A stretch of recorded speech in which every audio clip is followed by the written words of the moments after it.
So welcome everyone. Thank you for coming. Before we start, I'd really like to know who here is a developer? Okay, and who's a blockchain developer? Okay. So obviously this is the trend, this is where we're going, right? And that's why you guys are here. Thanks for coming. Okay, firstly I'd like to introduce Suraj. He's the attorney here, one of the attorneys here at Shepherd Mullen. He's a patent attorney. He's just going to have a few words. He's been kind enough to host us tonight.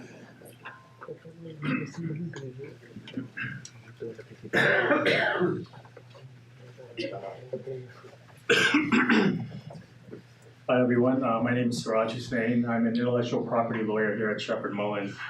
Over the past year, we've been sponsoring events with FinTech Silicon Valley directed to blockchain technology and cryptocurrencies. And today's event is a continuation of that series. And we'll focus on Ethereum and smart contracts. And this area is of particular interest to us as a law firm because we want to leverage it in our practice and better service our clients. So thank you for being here, and I'll give it to Pema. Thanks. If anyone wants to speak to Suraj, you could see him after the event? Yeah, I'll leave some cards as well. Okay. I'm going to pass it over now to David. David Goldberg has been kind enough to bring his expertise on the blockchain tonight to educate us all. Probably won't educate me much, but all of you guys I'm sure are smart enough. And he's going to walk through the basics of Ethereum. And if you're a little bit more advanced, don't hesitate to ask questions because he's happy to answer those as well. So over to David. Thank you, David. Thanks, Pema. So, hello everyone, I'm David Goldberg. I'm a software engineer at Salesforce, where I've been for the past 2.5 years. And I got into Ethereum development because I found cryptocurrency really interesting. I think it challenges a lot of what we've come to know as traditional software. And it's got a lot of use cases around trust, so not just financial transactions, but it's sort of challenging the way that a lot of software to date has been written. What did I do to get up to speed? I started reading the Ethereum white paper, so that's probably the first thing I would suggest people do to get involved with and get some knowledge on Ethereum, especially if you already have some programming experience. It should give you a really clear description of the important stuff, and then which we'll cover a lot of today. And then also just reading documentation. So Solidity is the main programming language that people use to develop on the Ethereum network, and so we'll look at some Solidity code today. But the documentation is pretty good, so take a look at that. And then the other thing I think is just to start programming. So at the end, I'll include a link to a sample smart contract. It's called DApp, is an abbreviation, standing for a decentralized application that my partner and I created. So there's a blog post walking through how we did it, and so hopefully you'll find that valuable as well. So before we get too far into it, I'm just going to skip ahead to the end. The top link is that link. So if at any point in time you find what we're covering today to be too basic or too boring, or you're not feeling challenged, give that a look. But only if you feel like you already know the stuff we're covering and that it's not doing it for you. Will you upload the slides after? Yeah, I'm sure. I think that's probably a question for Pema or the organizer, but we'll make sure that you'll have plenty of chance to get these slides, and you can contact me anytime I can send them over as well. So my contact info. So that's the top link, is if you find this too basic. Right. Anybody want to take a picture before because it's gonna go off the screen, so real quick, and so the goal of today is going to be to give you a strong foundation so you can go out and build Ethereum dapps and smart contracts. Obviously there's so much stuff to cover, and we only have so much time, so we're probably not going to get to address everything, but hopefully it'll give you a good enough foundation and building blocks to get started on your own. All right. So we're going to talk a little bit about what is a blockchain. We're going to keep that pretty brief. And then I'm going to talk a little bit about Bitcoin. The primary purpose, of talking about Bitcoin is to then contrast it with Ethereum, kind of give some differences as to what are the main ways that Ethereum is implemented versus Bitcoin, because they both use a blockchain implementation, just do things differently and are used for different purposes. And then, obviously we're going to talk about Ethereum itself. It's the most widely used network for smart contract development. And does everybody here know what a smart contract is? Can I get a show of hands? Does anybody not know? You're definitely not alone. So a smart contract is essentially an automated, contract by the name of it, that will run in the blockchain and can basically execute against any set of rules. And once those rules are satisfied, it will send value, in this case Ether, when we're talking about Ethereum, from party A to party B, or from party A to multiple other parties. So the idea is it's automated, and you can write whatever rules you want. So it's fully customizable in terms of the logic. So that's an important thing. And then the term DApp, like I mentioned, is used to represent a decentralized application. We'll look at a slide that talks about the architecture of the back end of what a DApp is and how that's different than a centralized application. So, centralized application, think of your favorite website. That's a centralized application. And so we're going to talk about the computing environment. So how again is the actual computing environment where code runs, how is it different than when you interact with a website and there's server code running, maybe it's hosted on Amazon Web Services or something like that. How is that different than how Ethereum runs code behind the scenes on the back end? And then we're going to talk about Solidity. So we're going to look at some actual code and a couple sample smart contracts so you can get a sense of what the syntax looks like. Is anybody here familiar with JavaScript? So the syntax of Solidity is pretty similar to JavaScript. There's not that much different. Obviously, the inner workings and what's happening behind the scenes is a lot different, but the actual syntax itself isn't too bad. And if you already have some JavaScript experience. And then Truffle. So Truffle is a development framework. It's basically, anybody here heard of a CLI tool, command line interface? So when you're programming, it'll save you a lot of time. So Truffle will make it so you don't have to interact with the blockchain directly, because that can be sort of a time suck or somewhat confusing from a developer's perspective. So it does a lot of the things for you that you don't need to worry about, so you can just get up to speed and start writing code much quicker. So take a look at that. One other resource that I would recommend taking a look at is Crypto Kiddies. I'm not sure if anyone's ever heard of that, but their Solidity code is actually pretty great, and it's pretty easy to follow. So just in like 2 or 3 hours of looking at their documentation and their code, that might help you get a lot further along. So I definitely recommend that as a resource. I have the link at the end of the presentation. So, okay, great. So what is a blockchain? We're going to sort of treat it like a black box for most of today's talk. So sort of already assuming you know a little bit about what a blockchain is, but I definitely want to paint an abstract idea just so you have a sense of it and can relate the stuff we talk about in terms of Ethereum to it. So basic understanding is important. So it's a distributed ledger. It's a append-only log, so you can't actually delete things or modify things. You can write to it. You can write to the blockchain. You can say, hey, I'm going to create a new smart contract and put it on the blockchain. But once it's on there, it can't be it can't be updated, and it cannot be deleted. And so, like, let's say I deploy a smart contract to the network, and I decide, oh, there's something wrong with it. You can't just update the contract. You have to actually say, I'm going to deactivate this contract. Nobody's going to be able to call it anymore, and then redeploy a new contract. So that's somewhat burdensome, but again, there's trade-offs in terms of decentralized versus centralized. And part of the ability of it being decentralized is nobody should be able to decide, this contract needs to be updated, basically. Or like another example would be, let's say a smart contract incorrectly sent money from party A to party B. Who's going to decide how to undo that, right? As soon as someone can undo that, we're now dealing with centralization. Because if I can decide how it should be undone, then I'm the party who's sort of the centralized owner and I'm in control. So there's definitely trade-offs between decentralized and centralized applications. So blockchain doesn't always make sense for every use case. It's definitely applicable to a lot of use cases, but that's one of the things I've found is a lot of times people will be like, oh, we have this use case, we want to build a blockchain for it, or we want to use blockchain, and then it may not actually make sense. And we'll talk about some other examples of why. So blockchain, it will help keep track of ownership. So you have this decentralized ledger. So what makes it decentralized is that there is a consensus. The network agrees who owns what. So look at Bitcoin, for example. If I have my private keys, and I send my private key and I want my Bitcoin, the whole network's going to agree, yes, I own the Bitcoin and I should get the Bitcoin. And so what makes that important is the idea that the whole network agrees. So that's where this idea of trust comes in. So if I try to scam the system, let's say I try to say, I'm pretending to be that gentleman and I want his Bitcoin, the whole system has to agree that I'm actually that gentleman. And so even if I trick one of the nodes in the network that I am, all the other nodes are gonna be like, no way, you're not him, so we're not gonna give you the Bitcoin. So they have a consensus and they agree on who owns what, essentially. So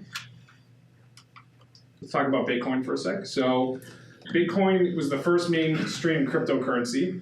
And when it first came out, the white paper basically said it's a form of electronic cash, so a way for people to transact in that decentralized nature, and it's implemented by a blockchain. So classic example is I go to pay someone else, they have to trust that I have the money to actually pay them, otherwise the transaction won't go through. They have to trust that my bank has the money. So all of this brought to the blockchain will really help streamline that process. Some of the, downsides of Bitcoin itself is you have limited programmability. So you can run scripts, but you can't do all that much stuff. And a lot of it is just to send a transaction from someone saying, I'm getting paid in Bitcoin. Whereas when Ethereum comes in, smart contracts are customizable code. So you can write your code to do pretty much whatever you want to do in terms of your own logic. There's certain limitations, which we'll also talk about. And so you can see on here, so Bitcoin is not Turing-Complete. Anybody here know what Turing-Complete means? So the idea of Turing-Complete is theoretically this program will find an answer to a computational problem eventually. So an example for that would be, anybody heard of Java? So Java runs on this, it's called a JVM, it's a virtual machine. And so as long as you have a functional JVM on your computer, the computer will run Java code and it will eventually find an answer to a computational problem. But there's no guarantees that you may hit like networking issues or something like that will prevent the code from running. But a Turing-complete language means it will take in a computational problem and theoretically eventually find the answer. So Bitcoin is not Turing-complete, whereas Ethereum is. So it's one of the main differences. And Bitcoin is primarily like the scripting, the programmability that I was talking about. It's mainly used for like multi-sig use cases. So multi-sig would be, it stands for multi-signature. And essentially, let's say we have 3 people who are co-founders of a company, and they want to be able to control when the company pays expenses. But they don't, let's say one of the 3 people goes out of town regularly, they don't want to have to be burdened by when that person is out of town, like if all 3 people need to approve on the expense that we're going to send for payment, then it might be burdensome for the company. But at the same time, they don't want one of the 3 of them just to be able to run away to Mexico with the money that they're supposed to use to pay expenses to other people. So as a result, they create a multi-sig wallet. They say, in order to send money, we require 2 out of the 3 signatures. And then all of this is automated via Bitcoin's blockchain. And so this can be programmed into Bitcoin. Whereas that's probably the main use case, and you're much more limited than what you can do with Ethereum. All right, so we've learned a little about Bitcoin. Most of you probably already knew a lot of that stuff, but I just thought it was important to just acknowledge. And so a few big differences between Ethereum and Bitcoin is, first so they both use what we talked about, consensus, right? How does the network agree that someone owns something or something is in a valid state? And the way that they do that and the way that's possible is through this idea of proof of work. So anyone here heard of mining Bitcoin? Right? So essentially, Bitcoin miners get compensated for solving computational problems where essentially they are verifying transactions that occur on the blockchain to be valid transactions. And those get grouped into what's called a block. And so Ethereum's proof of work was specifically designed to, anybody heard of an ASIC chip? Anybody know what that means? So if you've heard of ASIC, it's application specific integrated circuit. So anybody here familiar with NVIDIA?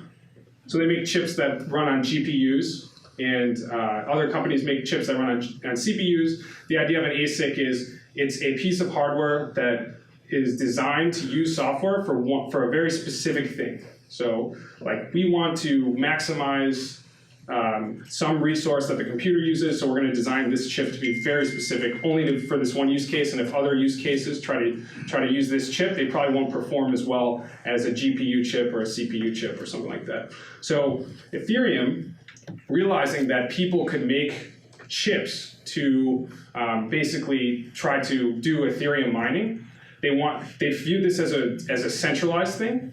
So they wanted to basically prevent people from being able to say, we're going to make chips specifically for the purpose of mining Ethereum. And so this is something that I think got a lot of thought. And so what they did was they decided to make like what will help you mine Ethereum, not based on like CPU power or not based on computing power itself, but based on how fast you can move data around in memory.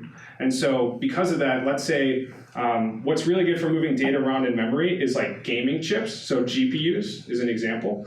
And so if I can make a GPU chip that's really good for mining Ethereum, I'm actually more incentivized to sell it to a company like NVIDIA or use it for gaming or something like that, because there's way more upside in how much money I can make from doing that. So they basically like wanted to make sure that people weren't incentivized to build chips for mining that would sort of make it like I could hog these chips and become like this centralized miner where I'm now able to mine more Ethereum than you can. Does that make sense? So we can talk about that for a while. I mean, it gets pretty nitty gritty, but I think it is an important distinction to make between Bitcoin and Ethereum in terms of the proof of work function. And so another big part of this here.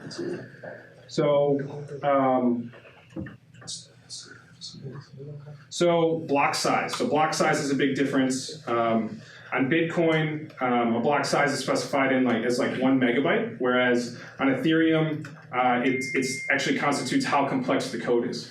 So when you run code on Ethereum, you actually have to pay for that code to run. There's a transaction cost. Anybody ever heard of gas? So when you run Ethereum code, so all the resources to run this code, it's a shared network. So the resources are shared on the network, and to avoid someone from being able to hog resources, basically Ethereum said, we need to limit the ability to say, why should I be able to run more code than you can? I mean, if I'm willing to pay for it, then sure, but I'm not really incentivized to run a lot of complex computational power because I have to pay for it. So that's one of the differences as well. So on Bitcoin, there's a block size of like a megabyte, whereas on Ethereum, it's based on how complex your code is. Any questions so far? Making sense? So another big difference is block time. So in Ethereum, the average time between generation of a new block is about 10 minutes. Sorry, other way around. In Bitcoin, the average time between new blocks being created is about 10 minutes, whereas in Ethereum, it's about 15 seconds, so it's a lot faster. And so this helps with like the transaction speed. Like I don't know if anyone's ever sent Bitcoin from one address to another, or Ethereum from one address to another. The Ethereum will typically show up faster. New blocks get created much more frequently. And then we talked about the scripting, right? So Ethereum can actually run smart contracts that contain complex logic. They can do a number of things, whereas Bitcoin, yes, you can run scripts, but they're much more limited. Transaction costs, so they sort of, Bitcoin doesn't use like a varying cost by complexity model, whereas Ethereum does. And then mining rewards are a little bit different. So when you create new blocks in Bitcoin, you get 12.5 Bitcoin for basically, like as a miner, you solved the problem to create a new block. And so you get 12.5 Bitcoin. But then for every 210,000 blocks created, the reward gets cut in half. for the block, for Bitcoin. And so Ethereum gives no restriction to like halving. They don't, if tons of new blocks are getting created, they're not going to cut the reward for how much you get rewarded for a block. And that's currently 5 new Ethereum per block. There's also orphan and uncle blocks, which are a little bit, I don't think it's in scope for what we're talking about today, so I'm just going to skip over that. But if you ever have a chance you can look up orphan versus uncle blocks. Basically, the idea is like, what happens if 2 blocks are created at the same time? How do we handle that? How do we say this block's valid, this block's invalid? So it deals with all that stuff. So those are probably the main differences. And then you can see here, like, so with Ethereum, Ethereum will, every node in the network basically operates as a virtual machine. And so when you have, like, we write Solidity code. We're going to look at an example of Solidity code. When we write Solidity code, it gets turned into Ethereum bytecode. So it gets turned into this bytecode that is then interpreted by the EVM, which is the Ethereum virtual machine. And so it's a process virtual machine. Again, it's getting pretty technical, so we're just gonna keep moving because it's probably out of the scope of like what I think is the most important stuff for today. So now we're on to smart contracts. Any questions so far? Anybody? Is the logic for the contract in the blocks as well? Is the logic for so the smart contract needs to get stored in the blocks, and then basically, so like when I call out to a smart contract, basically one node's going to get pinged, the smart contract's going to run, and then every node in the network needs to call that contract. Does that make sense? So in the actual blocks, you will have the contract address and the contract in itself, and then when you call out to the contract, it will run on every node in the network. Does that make sense? Does that answer your question or not really? Well, because in the Bitcoin blockchain, it's just a long chain of transactions. Right. There's no code. Right. So in Ethereum blockchain, is the code actually stored in the blocks? Yeah, in the block. It's a good question. I'm not sure if the address of the smart contract is actually stored in the blocks or if the code is, but we can look that up after if you want to get an answer to that. So it's a good question though. So what is a smart contract? Anybody here familiar with object-oriented programming? Like Java or any of the like Python, for example. So in object-oriented programming, you have a class or an object, right? So you have like in Java, I will create a class, and in that class, I'll have a set of functions, and in that class, I'll have variables. So in Ethereum and smart contracts, you have a very similar arrangement. You have a contract, which is similar to a class. So you can't just run code on Ethereum. It has to live in a contract. So a contract is sort of the building block of being able to run code on the network. Does that make sense? So in a class, you might have public and private functions. So a public function means it can be accessed from any other class that uses this class, whereas a private function means it can only be run within the same class. In Ethereum, you have private and public functions as well. Public functions mean it can be called from another contract. Private functions means sort of like helper functions, and it can only be called from within the same contract, if that makes sense. And one thing that's important to keep in mind is that code can't just be run independently on the network. So you can't just say like, oh, we're going to schedule like, anyone ever heard of a cron job or like a background job? So in programming, you can create code to run sort of asynchronously in the background, not while your user is doing something. So if your user, let's say, clicks a button to do something, and then it's going to require a lot of computation, you can actually have it run in the background while they're continuing to go through their user experience of the application, and then come back with the end result. Whereas in Ethereum, you can't just have stuff running in the background. It has to be triggered by someone or another smart contract. There actually has to be a trigger that says, run this code in this smart contract. So we talked a little bit about the computing environment. We're going to address that. So some applications, they will basically be able to interact with your machine. So sometimes if you use, I don't know, some application, it can actually write data to the disk on your computer, or it can use the file system to get a file. So like when you upload a file, when you upload your resume to a job, for example, they actually have to read the file off your computer. So you would use the file system for that. So their application would have access to the resources on your machine. So if I build a Node.js server or a Java server or a Python server, I would be able to actually interact with the resource on your machine through the operating system. So I would say, hey, I want to read the file system for this file named David Resume, and I would go through the operating system to do that.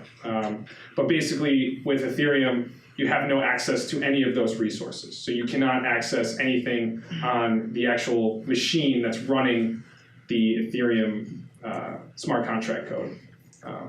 And so what is available is wallet balances, other smart contracts, you can call other smart contract code from the network, events that get triggered, stuff like that. Does that make sense? So let's just keep on moving. So here's a diagram. I'm gonna walk over. Is this mic on? No, it's on. Yeah, it's on. All right. So here's the architecture of a traditional software implementation. So you have the client. This could be like your web browser, right? And let's say I click on a button, the client's gonna make a call out to a server, probably through some protocol like HTTP, and then the server is gonna have code that's gonna run, and then maybe it'll save stuff into a database, or it will go read stuff from a database depending on what the user's trying to do. And so then come back, the server will send whatever data needs to get sent back to the client, and it's pretty straightforward. It's very easy to reason about from a developer perspective. You own the whole stack, so it's for debugging. You've implemented all this stuff, so it's compared to over here, it's a lot easier to debug because I already know how my program works and how my system works. Where over here, I have not implemented any of these green dots. Right? This is the network itself. And so with this network, note that none of these nodes are like special in any way. Like when I basically run smart contract code, it will go to one of the nodes, and then the node has to run that code, and it has to notify the network. Every node needs to also run that code, and that's the whole idea of this trust system. That's the whole idea of saying we have a consensus, and if one of these nodes has an issue with the code that ran, but all the others don't, then the whole transaction will fail. And so this is the process here, and this sort of encapsulates all the data storage and server-side stuff that you're used to in a custom over here. Question? So what's the ratio? What's the ratio of required majority nodes agreeing on something so that it becomes true? Great question. So every node in the network needs to agree. Otherwise, it's an invalid transaction. So there's just one who disagrees. That's it. Don't you get a split chain and then eventually consensus will pick one? Yeah, so the question was, don't you get a split change and eventually the network will pick one as a winner? So that was coming back to the idea of orphans and uncles, but eventually they'll agree on what is true, what is the valid state, right? So at that point, yeah, they will agree, but there is splitting of the network, I guess, in that sense. I don't want to get too far into that. I don't want to give any incorrect information or anything like that. So, but hopefully that gives you a sense of like how it's much hard. You can't really trick the system, right? Because eventually it will converge. What coordinates the network? What coordinates the network? Yeah, so how do all the nodes know that it needs to respond to the other node? So how do all the nodes communicate and stuff? Yeah. Is that the question? Yeah. It's a great question. I don't want to give any wrong answer, so I'm not going to answer that question, but it is a good question. So if you want, we can try to, like, if you approach me afterwards, we can try to look up and see the answer to that. So all right, and then let's see. So now let's look at some actual code. And so this is a very simple contract that you will see used like all over the place. So anybody here ever heard of Open Zeppelin? Anybody know that company? They make basically it's a library of secure smart contracts you can use and then build on top of. So this is a very common contract you'll find. So this contract called ownable, basically the idea of it is when we call a contract, when we deploy a contract, we want to basically say, we are the owner of this contract, and we want to have unique things that we can do that other people can't do. So let's say you want to withdraw money from my contract, or let's say I'm doing an ICO, a token sale, and at the end of the vesting period, I need to send the tokens to someone, right? Because they've gone from they've invested, a year's gone by, and now they should get their investment back. So if anyone could call that method to withdraw, it would be insecure, right? Someone could trick the contract to thinking that the money should be sent when it shouldn't be. So I want to have sort of control of this of that functionality, right? And so the ownable contract would be a way we could do that. So the first line, pragma solidity, this basically says this contract needs to run with a version of Solidity that is greater than to what we specify here, or equal to or greater than what we specify here.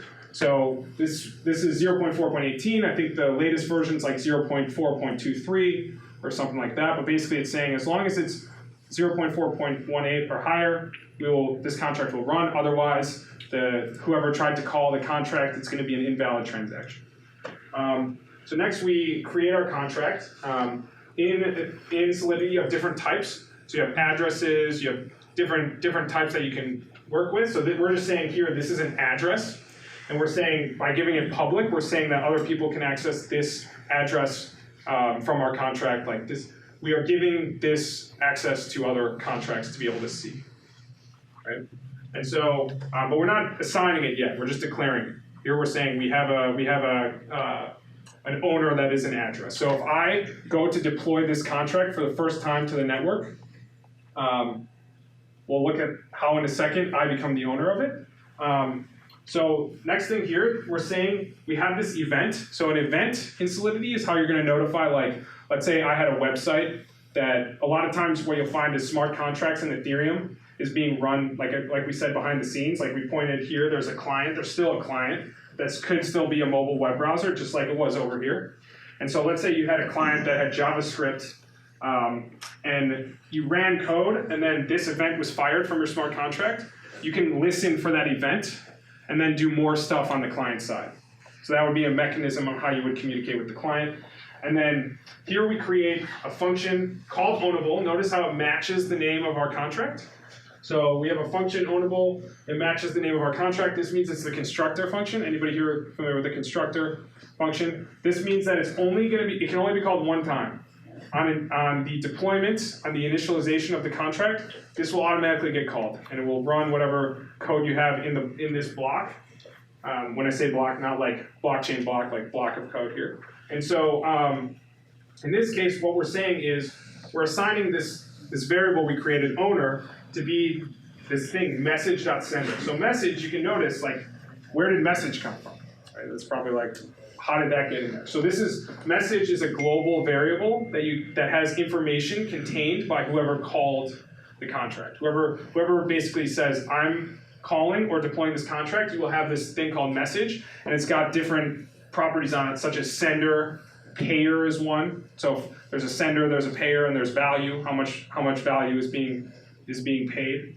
So here we're saying because the constructor only gets called once when we deploy the contract, we're saying assign whoever deployed the contract to be the owner. Does that make sense? Any questions? Yeah, whoever. So like I go to deploy this contract, right? It's the first time the contract's been deployed. The constructor function is going to get called, remember? Because that only gets called once. Okay. Right? So I go to deploy it, and I've deployed it, and the address is like an Ethereum address. And so basically it's assigning my Ethereum address as the message.sender is going to be the address that deployed the contract, right? So it's assigning the address that deployed the contract to this owner variable that we created up here, right? So that's all we're doing right there. And then, so let's skip this for a second and just come directly down here, right? So if I'm the owner of this contract, I want to be able to transfer ownership to somebody else. Otherwise, what good would it be to be the owner of this contract, right? Because that's like a pretty critical pretty critical piece of functionality that makes this relevant. Otherwise, it just doesn't make sense, right? So, and again, the beauty of smart contracts is you can implement logic to do whatever it is you want. Let's say you wanted to restrict transfer of ownership, you could do that. Let's say you wanted to only transfer ownership in certain cases, you could do that. So like in this case, if someone, so again, because this is public, see how this is public here? This means that another smart contract or someone else can call this function off of our contract. So they can say, I see that there's an ownable contract, I want to call transfer ownership, and I'm going to send in an address of a new owner that I want to transfer ownership to. Remember how I was describing earlier that like, if someone else was able to call this, it wouldn't make sense because it's like, let's say I'm the owner of this contract and you called this and you're like, I want to change the owner of that contract. It just doesn't make sense. And so what we're doing here is we're using this modifier, which we'll now talk about, to basically say, so when someone goes to call transfer ownership, the first thing it's going to see is that there's a modifier. See how we have the keyword modifier here? So there's a modifier attached to it. So it's then going to try to determine which code runs first, the modifier code or our code. And so you see this underscore? This underscore represents the body of the function that uses the modifier. So wherever this is located, this is going to, anybody here familiar with decorators in Python or anything like that? So this would work similarly. So basically, this is going to say, okay, so the first thing is this. So this has to run before, the underscore represents lines 18 through 20, right? And so before lines 18 through 20 run, we have to do this check. So you see the require statement. So there's like 4 main ways in Solidity you can basically assert and say, this has to be true in order for me to keep going. If this is false, if this evaluates the false, then the whole transaction will be invalid and nothing will happen. No money, no ether will be sent or exchanged. The only thing that happens is whoever called it will have to pay the cost, the gas cost, for calling the function, okay? And so here what we're checking is we're checking that whoever called transfer ownership, now we're calling transfer ownership, the message is going to contain information about who's calling transfer ownership. And so now what we're doing is we're checking who called transfer ownership. Are they the owner of the contract, right? So if they're not, who can tell me what's going to happen?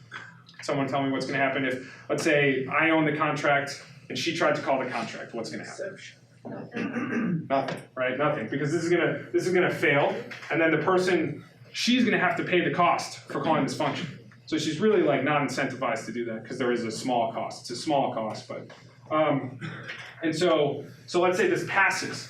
Then it's going to say, okay, and it's going to see the modifier, this little underscore, and now it's saying, now I can execute the rest of the code. So now it's going to come down to line 18, and it's going to say, okay, we're going to make sure the address is not empty. So we have an address. Otherwise, like, this is a very common thing. You want to basically be doing all these, as many checks as you can that are reasonable, because if something goes wrong, let's say you weren't checking this, let's say we didn't have line 18, and we sent it an invalid address. Then it's going to transfer the owner to an invalid address, and then nobody's the owner. So we have a huge bug in our contract. So you have to utilize this, the mechanism Solidity gives you to assert it whenever you can. And so now what's going to happen is, okay, we called it with a valid address. I called it because, remember, let's say I call transfer ownership. It's going to say, okay, this is true. Then it's going to come down here. And it's going to say, we have a valid address because I used an actual Ethereum address. So then it's going to fire this event, ownership transfer. Right? This is where we talked about that event. So now we have like an address of previous owner and an address of new owner. And let's say in the website, we want to display who the owner is of the contract. Right? So now our website's going to be notified, okay, the address changed, and it's going to update to be the new address. And then we're going to make the assign here, and then the transaction will finish. So does that make sense? Any questions on that before we? All right, we got a few questions.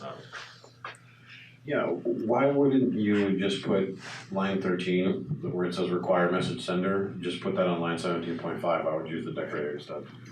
Great question. So imagine, like this is a very simple example, but imagine we had hundreds and hundreds of lines of code, right? So let's say we had transfer ownership, we had other things we wanted to do, like withdraw or stuff like that, but we only wanted the owner to be able to do that, right? Now we can reuse this all over the place. So now anytime we make a function that we want to do that, we can just add the modifier at the end. And now we don't have to like copy and paste this required here and then there and then down and withdraw and all the other functions. Does that make sense? Yep. All right.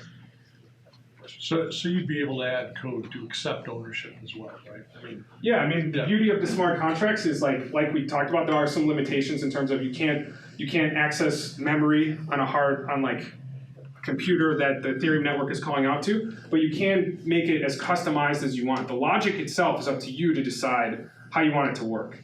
And so that's a good thing and a bad thing. Obviously, it opens up the gateway for like bugs, introduction of bugs, and like the hacking scope increases. So there's a lot more vulnerability when your contract is confusing and has a lot of like complex logic. So we typically suggest like trying to refine your logic so clearly that you can think of like all the different edge cases. But at the end of the day, in software, no one can think of all the edge cases. And so there's definitely tools you can use to help you get there. But hopefully that makes sense. It's like, So at the moment, if you find a hole in the code of the contract, and then you go in and get all the money out, is that technically a crime against the law? So, I think part of the problem is that cryptocurrency in general is very global. So it's like who's really enforcing this stuff. So I can't really speak to like regulations or like what would happen. I know that like there was this famous DAO attack where someone drained like a crazy amount of Ether from a contract, like $30 million or something, and nobody still knows who it was. So they're just somewhere on a yacht. Probably not in the U.S., but they never got caught, and nobody knows, where they went. So, what would happen? I mean, so here's one thing: is if something like that happens, you can't really undo it, right? Like if like I was saying earlier, if I could undo it, it's not really centralized. You're still just like thinking it's decentralized until something wrong goes wrong, and then now have all the power and I'm the centralized figure. So it's kind of tricky to like figure out how do you undo something. There are some interesting projects out there, like I referred to Open Zeppelin. You should definitely give that a peek. So Open Zeppelin is coming out with this new product that they're working on, where they're sort of trying to create a climate where people will vouch for what is fair and what's not, and the community will converge on it. So it's sort of in a decentralized way, but they're still working through a lot of issues, and like there's some gaps in terms of like how should this work and stuff like that. But they're not the only one addressing that problem, but there's a lot of people who are trying to figure out how to solve that problem. And then further, you can, because remember we talked about how this is very customizable, so you can make it as customized as you want. So if you said something went wrong and immediately I want to be able to just pause the contract so nothing more can happen. Like let's say you had some sort of mechanism, like if you could write logic in that, like if Ether was drained, more than X amount of Ether was drained in X amount of time, right? Then pause the contract, stuff like that. So you can come up with mechanisms that will help prevent against those types of bad actor sort of nightmare scenarios, but you can't really undo them. So take all the steps that you need to be able to do that. So like an example would be if I'm the owner, I should be able to pause like minting. Let's say my contract does minting tokens. So I create new tokens. So someone will send Ether, and then they're participating in our private token sale. So we will mint new tokens. They have to stay in the contract for X amount of time because there's vesting. But let's say I want to be able to stop minting. I can have a function that's like pause minting that only I can call out of the event that something goes wrong. So you have control mechanisms like that. Does that make sense? I don't know if there's another mic, but everyone can just pass that. So of the functions, how much of it is visible to other people? If you lock it up private, you can lock it up to groups. So all the functions are visible. They all live on the blockchain, so you can go access them and see like code and stuff like that. Even if you declare something private, it still gets deployed publicly to the blockchain, so you can still go and see it. The only thing that private means, again, is that it's sort of like a helper function, and it can only be called from within the same contract, not from another contract outside. Does that make sense? Is it compiled before it's pushed to the public blockchain? question was, is it compiled before it's pushed to the public blockchain? Again, I could probably try to speak to that, but I don't want to give wrong information. So, all right. So I saw it handed all the way in the back. So It's fine, we got it. well, all right. Maybe just approach me with questions at the end, and then we can talk. We'll do one more right up here because you're right. Okay, so I don't know if I'm clear, but let's say like I depend on an external like entity, like a third party. Mhm. Let's say I don't know, I have like a will, right, and I want to like give all my ethers to my kids or whatever. Mhm. Then how can you trigger this type of smart contract, and how do you protect that, like, veracity? Yeah. So there's tools that you can use to actually call a smart contract. So you actually need to either run an Ethereum node. So you can use tools like, let's see, what would be an example, Geth. You ever heard of Geth? It's a Go implementation of Ethereum, so it will let you actually get a node. You basically get an Ethereum node that you can then call directly to the network. So you can use that, or there's, let's see, there's, I think it's JSON RPC. It's an API that will let you go and call out to the Ethereum network. So you can use either of those. And then once you're in your smart contracts, you can trigger an event that your will or whatever application would then be listening for, and go from there. And then there's tools like, you can look up Ganache. So the difference between Ganache and Geth, or Parity is another. Parity and Geth are similar. They let you run an Ethereum node. Geth is implemented in Go. Parity is implemented with Rust. And in the blog post at the end here, you'll see that it uses Parity. But then there's also tools like Ganache. It used to be called Test RPC, but they rebranded.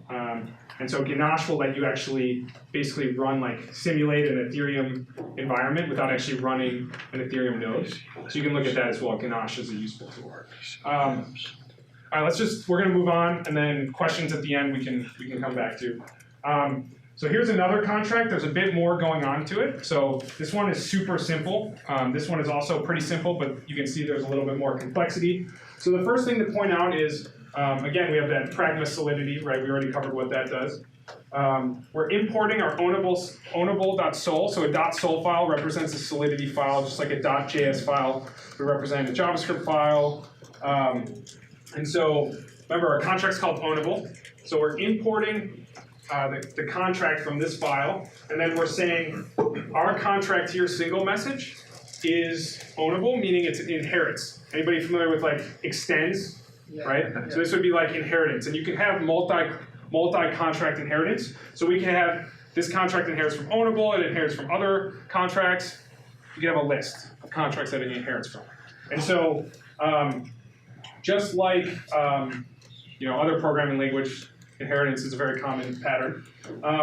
And so the whole purpose of this contract is to basically, we have a message, and in order to change the message, you have to send double what the previous person sent in Ether in order to change the message.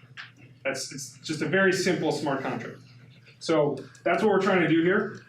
So you can see, again, we declare some variables. So we have a string, that's the message, this is the actual message. And in the blog post at the end here, you'll see we actually use this string to display on our website.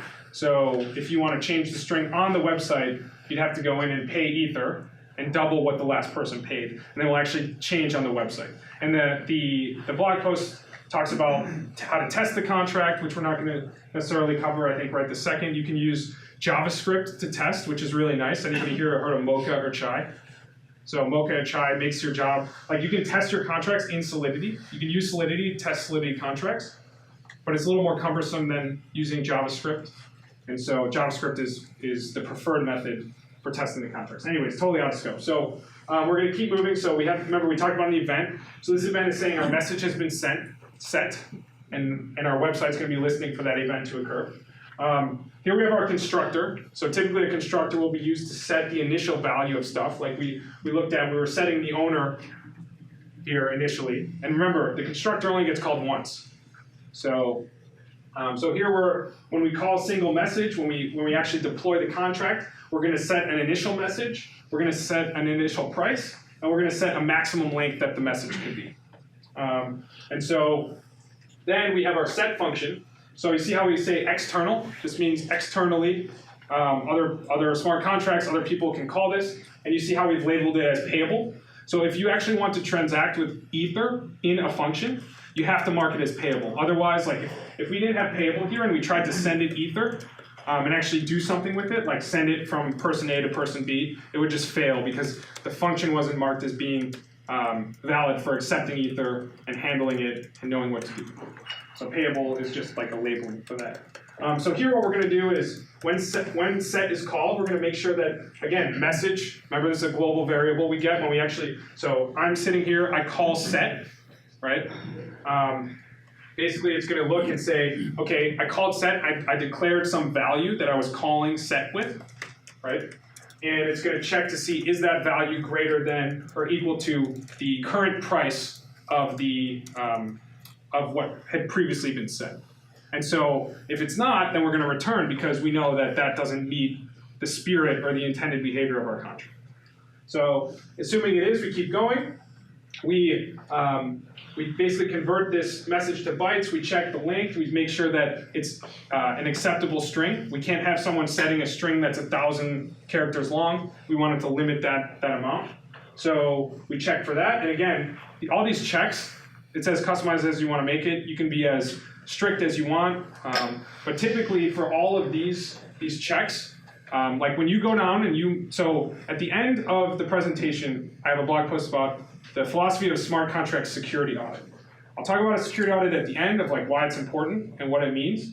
But the idea is like you need to have a specification that's so specific that you can basically implement it with these checks in code and feel very confident that you're nothing's going to go wrong, right? Because as we talked about, when something goes wrong, it's a big deal. You can't undo it. So those are all really important. And so, so next we're going to change the new price to be double what the old price was, and then we're going to trigger our event message set to let like our whatever is consuming and communicating with our smart contract know the message has been set, and then we're basically going to change the price to the doubled price.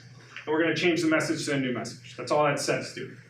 Okay, so let's say after 100 people have set the message, and now my partner and I are rich, and we have like thousands of Ether. So we want to go and we want to withdraw those the Ether to one of our Ethereum wallets. So you can see here. So we mark this as external, so somebody can externally call that, and we've used the modifier only owner. Notice how there's nothing about only owner in here except for the fact that our contract inherits from ownable.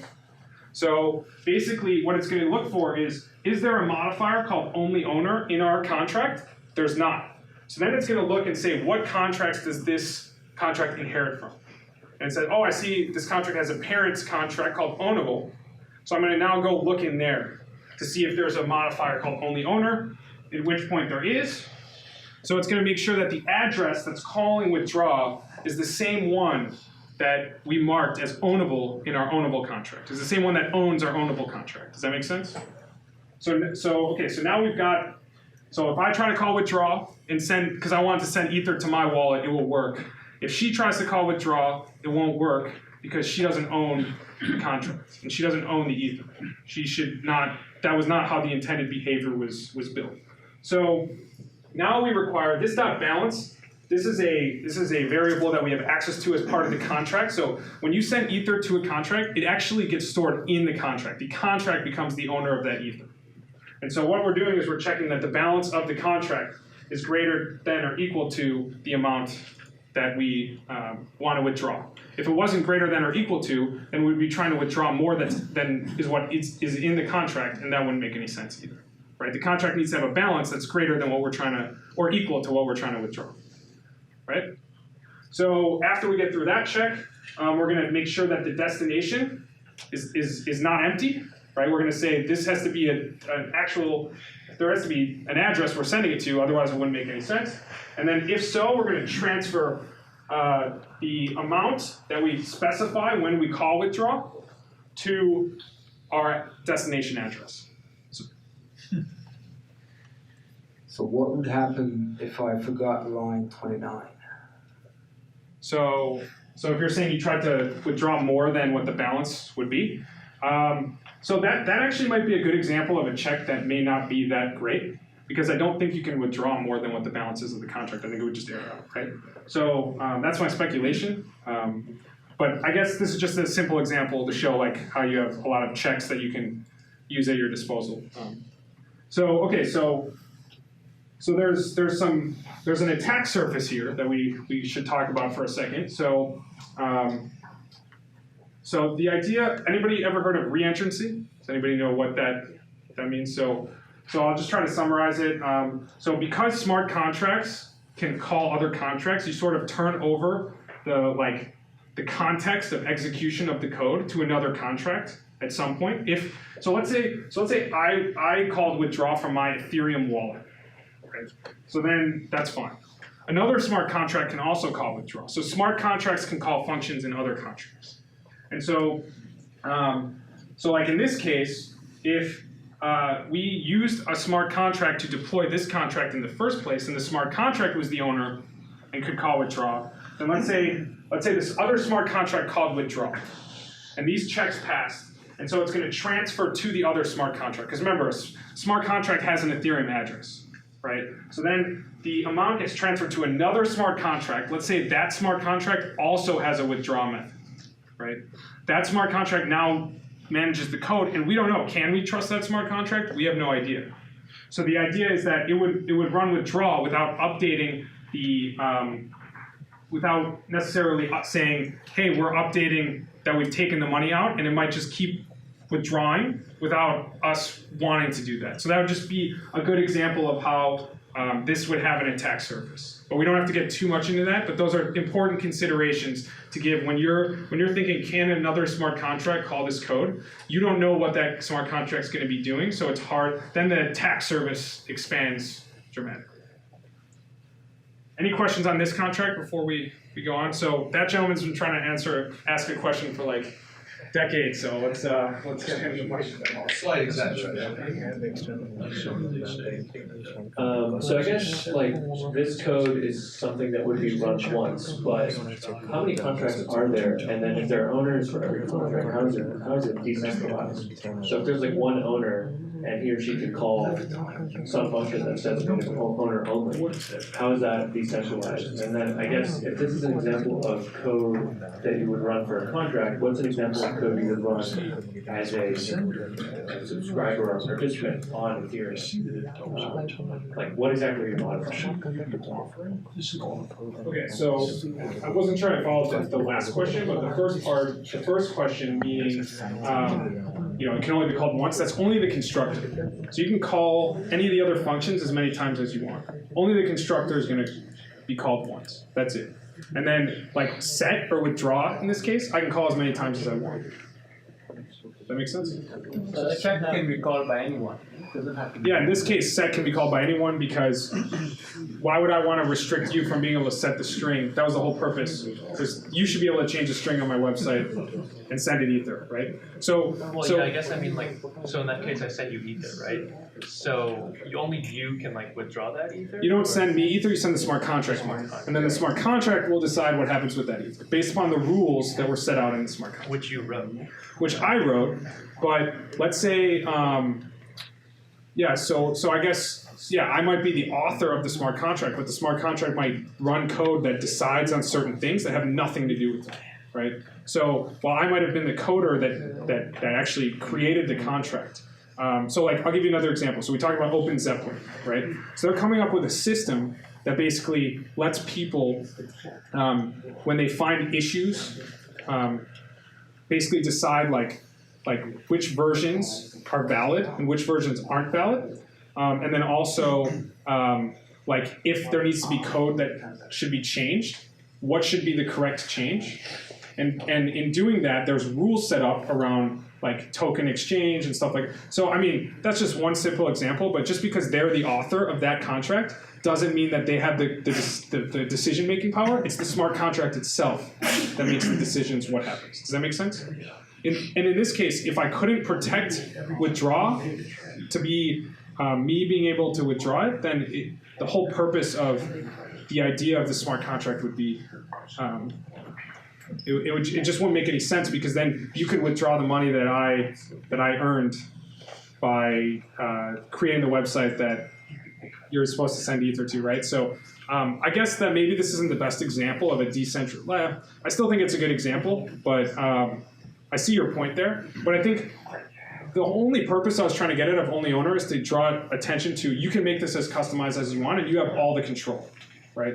And when I say you have all the control, it's not over, like, it's not making it centralized, it's just that you can implement it however you want.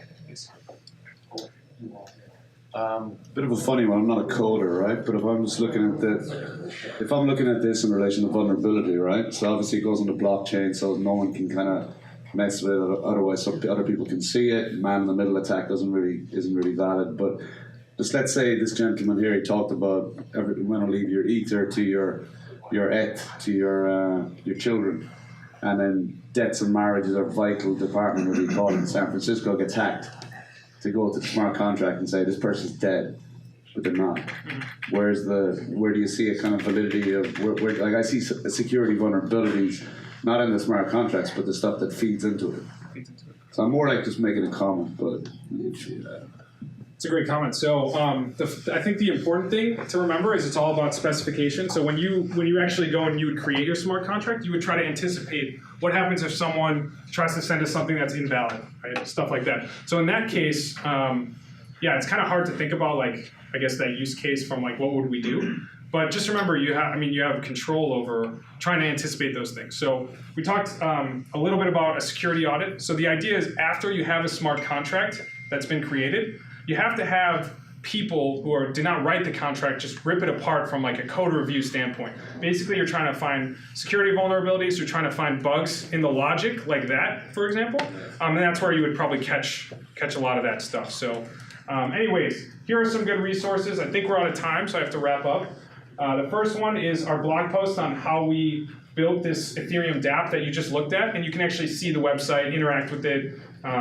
I think we started with like 1 cent in terms of the price to change the message, and now it's up to like $15 or something. But it's a very basic smart contract. The second one talks about the philosophy of security audit, why it's important. Definitely give that a read. And then the following two is just the Ethereum white paper and the crypto Kiddies. So feel free, we'll leave that up, take a picture if you want, but they're all great resources. So thanks again for coming. Hope you got something valuable out of it. And sorry if I didn't know everything, but